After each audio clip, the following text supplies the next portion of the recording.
Как развести костер одной рукой, при условии, что у меня только нож и огниво? Кидаем нож в дерево. При броске нож входит реально глубоко. Кто металл знает. Отгибаем кусок коры под ножом и насаживаем на него мелкодисперсную бересту. Когда у нас есть достаточная кучка, дело за огнивом.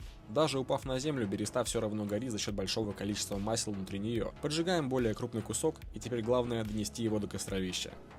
Обкладываем более крупными дровами, и вы великолепны. Если понравилось, подписывайся, дружище.